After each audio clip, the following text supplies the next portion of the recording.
सभी छात्रों को मेरा नमस्कार। तो देखिए बालकों, अभी जैसा कि आपको पता है कि वर्तमान में हमारी बोर्ड की परीक्षाएं संचालित है और मैंने जैसा कि आपसे वादा किया था कि परीक्षाओं से पूर्व आपका संपूर्ण पाठ्यक्रम पूर्ण करा दूंगा। उसी श्रृंखला में हमारे कुछ पाठ शेष है, तो उसी में से एक पाठ जो तुलसीदास का पाठ है उसका अंतिम भाग यहाँ पर शेष है। 2 घंटे बाद आपको शेष जो पाठ्यक्रम है उसके भी भाग आपको मिल जाएंगे, तो देखते रहिए। अभी हम जिस पाठ को पढ़ रहे हैं उस पाठ का नाम है लक्ष्मण मूर्छा और राम का विलाप। इस पाठ के अंतर्गत हमने देखा कि श्री राम किस प्रकार अपने लघु भ्राता लक्ष्मण के मूर्छित होने पर विलाप कर रहे हैं और विलाप करते हुए हनुमान जी का इंतजार कर रहे हैं। सारा वातावरण करुणामय हो रहा था। करुणामय का मतलब दुखी हो रहा था। जितने भी उनकी सेना है सब निराश हो चुकी थी। ऐसा लग रहा था जैसे अब हमारी पराजय हो जाएगी, क्योंकि राम अत्यधिक व्यथित हो चुके हैं और लक्ष्मण मूर्छित हो गए और हनुमान जी वहां पर गए हैं। तो उस समय क्या घटना घटित होती है वो देखिए। तो देखिए कि प्रभु प्रलाप सुनि कान विकल भय वानर नीकर, कि प्रभु के प्रलाप को सुन करके, प्रभु की व्यथा को देख करके और कान जंगल के विकल व्याकुल हो गए। भय का मतलब हो गए। वानर निकर, वानर और भालू ये अत्यधिक दुखी हो गए। आए गए प्रभु हनुमान जिमी। और इसी बीच में जब वो दुखी हो रहे थे उसी समय कौन आ गए? हनुमान जी। हनुमान जी कहाँ पर गए थे? संजीवनी बूटी लेने। अब संजीवनी बूटी लेकर के वो पहुंच गए। तो उनके पहुंचने पर कैसा हुआ? जैसे करुणा में वीर रस, जैसे ऐसे लगा जैसे करुणा रस में एकदम वीर रस का समावेश हो गया, अर्थात सभी के अंदर उत्साह का संचार हो गया। अब जिमी करुणा में वीर रस, यहां पर हमारे उदाहरण अलंकार आया है। उदाहरण अलंकार मतलब उदाहरण देकर इस बात को समझाया कि किस प्रकार की परिस्थिति थी और किस प्रकार की परिस्थिति अब हो गई है। कि पहले करुणामय वातावरण था और वहां पर वीर रस का समावेश हो गया। तो उसके बाद में हर्षि राम भेटेऊ हनुमाना, कि राम ने प्रसन्न चित्त होकर के हनुमान जी से भेंट की। अति कृतज्ञ प्रभु परम सुजाना, और प्रभु श्री राम उन हनुमान जी के प्रति अत्यधिक कृतज्ञ हो गए। कृतज्ञ का मतलब उपकार उनका मानने लगे। तुरंत वेद देव तब कीनी उपाय, और जो वेद जी थे जिन्होंने उपाय बताया था कि संजीवनी बूटी आ सकती है तो ये जीवित हो सकते हैं, तो उन्होंने संजीवनी बूटी लेकर के और तुरंत उपाय करके और उनका इलाज प्रारंभ कर दिया। प्रारंभ करते क्या हुआ? उठी बैठे लक्ष्मण हर्षाई, और लक्ष्मण प्रसन्नचित होकर के उठकर बैठ गए। हृदय लाए प्रभु भेटऊ भ्राता, और प्रभु श्री राम ने अपने हृदय के लगा करके और लक्ष्मण से मुलाकात की, भेंट की। हरे से सकल भालू कपि भ्राता, और जो कपि है अर्थात भालू कपि जो इनकी सेना के मुख्य अंग थे, वानर और भालू, वो सब सकल का मतलब समस्त, सभी जो है हर्षित हो गए, प्रसन्नचित हो गए। कपि पुण्य वेद तहां पहुंचावा, और कपि अर्थात हनुमान जी ने उन वेद को जहां से लाए थे वहीं पर वापस पहुंचा दिया। जय विधि तबई ताई नहीं आवा, और जिस विधि से उनको लेकर के आए थे उस विधि से उसको वहां पर पहुंचा दिया। अब यह वृत्तांत निश्चित रूप से रावण के कानों में पड़ेगा, तो रावण के कानों पर पड़ा तो यह वृत्तांत दशानन सुने, ये वृत्तांत जब दशानन ने सुना, अति विषाद पुनि पुनि सिर धुने, वो अत्यधिक दुखी हो गए और बार बार अपना सिर पीटने लगे। व्याकुल कुंभकर्ण पही आवा, और व्याकुल होकर के कहां पर आ गए? कुंभकर्ण के पास में आ गए। कुंभकर्ण कौन है?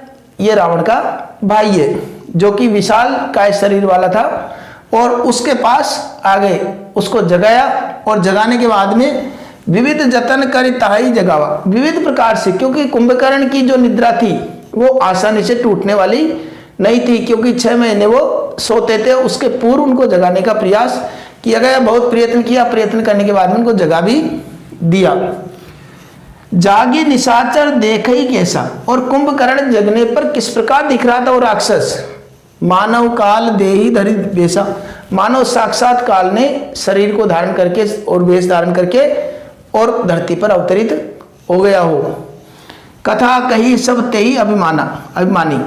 तब उस समय रावण ने श्री राम से संबंधित सारी कथा कुंभकर्ण को सुनाई कि किस प्रकार मैंने सीता का हरण किया, और उसके बाद में उसको यहाँ पर लाया, फिर वानर सेना आई और श्री राम आए और ये हुआ वो हुआ, मतलब जो भी घटना हुई थी वो सारी घटना उन्होंने रावण ने कुंभकर्ण को बताई।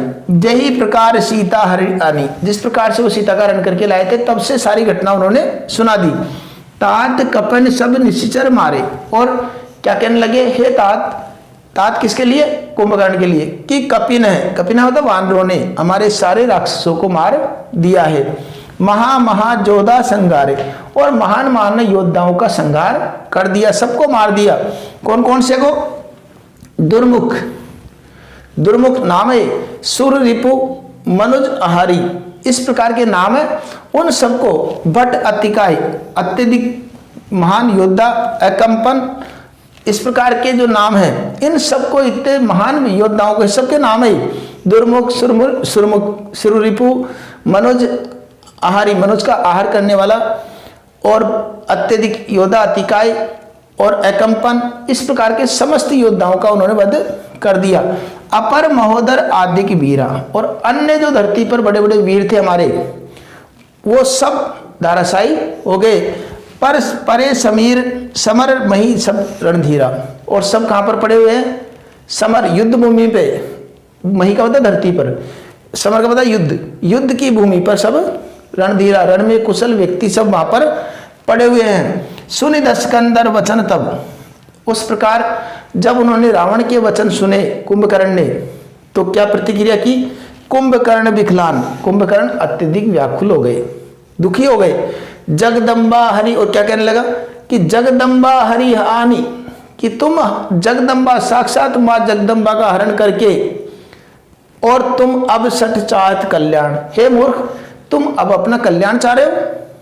अरे तुमने तो साक्षात मां जगदम्बा का अपहरण किया है, इसकी सजा तो तुम्हें भुगतनी ही पड़ेगी। अब तुम्हारा कल्याण किस प्रकार हो सकता है, कम से कम तुम्हें इस प्रकार का विचार तो करना चाहिए। इस प्रकार कुंभकर्ण को कुछ ज्ञान की बातें देते, लेकिन हमारे पाठ्यक्रम में यहीं तक है, तो इतना हमको याद रखना है। अब परीक्षा आती है, तो एक बार परीक्षा से पूर्व मैं इसकी व्याख्या किस प्रकार करनी है वो एक बार और बता देता हूं, तो हमको पूरी ध्यान रखनी है व्याख्या। तो व्याख्या का तरीका मैंने बताया है, और अब परीक्षा के पूर्व एक बार और आपको व्याख्या का तरीका बता देता हूं कि किस प्रकार हमको व्याख्या करनी है। तो व्याख्या के लिए हमको पता है कि पहले हमको प्रसंग लिखना पड़ेगा। प्रसंग, प्रस्तुत पद्यांश,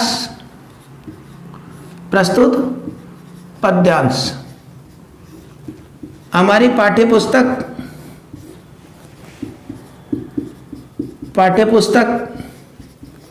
अब पाठ्यपुस्तक का नाम लिखेंगे। आरोह के अंतर्गत तुलसीदास द्वारा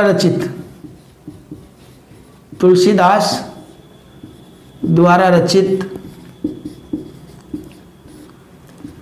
रामचरित, इन जो रचना ली गई है वो रामचरितमानस से ली गई है। तो रामचरितमानस के लक्ष्मण मूर्छा, पाठ का नाम लिखिए हम, लक्ष्मण मूर्छा,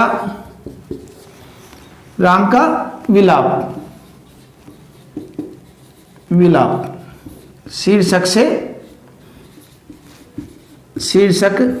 से अवतरित है। इस प्रकार हम लिख देंगे। इसमें कवि ने हनुमान जी के आने के बाद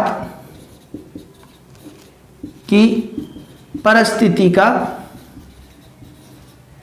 चित्रण किया है। ठीक है, ये हमारा प्रसंग हो गया। व्याख्या हम जैसे करते आ रहे हैं वो अभी बताए वैसे करनी है। विशेष में हमको क्या लिखना है वो भी महत्वपूर्ण बता देता हूं। विशेष के अंतर्गत हमको पहला काम इसकी भाषा कौन सी है, अवधि, बड़ी मात्रा, अवधी भाषा का प्रयोग। दूसरी हमारी इसकी विशेषता है दोहा व चौपाई छंद। दोहा व चौपाई छंद। एक हमने देखा था अभी उदाहरण अलंकार आया है, तो उदाहरण अलंकार कहीं कहीं पर हमको अनुप्रास भी देखने को मिला, तो अनुप्रास अलंकार का प्रयोग इस प्रकार हमको इसमें लिख देना है। और जो राम लक्ष्मण क्या नाम है हनुमान जी के आने के बाद में जो प्रतिक्रिया हुई है, जो परिस्थितियों में परिवर्तन हुआ है, उसका बहुत अच्छा वर्णन इसमें किया गया है, ये भी हम विशेष में लिख सकते हैं। ठीक है, आशा करता हूँ ये भाग आपके भली प्रकार से समझ में आ गया होगा। आज ही अभी 2 घंटे बाद में आपको पुनः ही जो हमारा मेरा छोटा सा खेत और जो पाठ बच रहे हैं 2, उनका भी आपको भाग मिल जाएगा। तब तक आप इसका अध्ययन कीजिए और मिलते हैं अगले भाग में। तब तक के लिए धन्यवाद।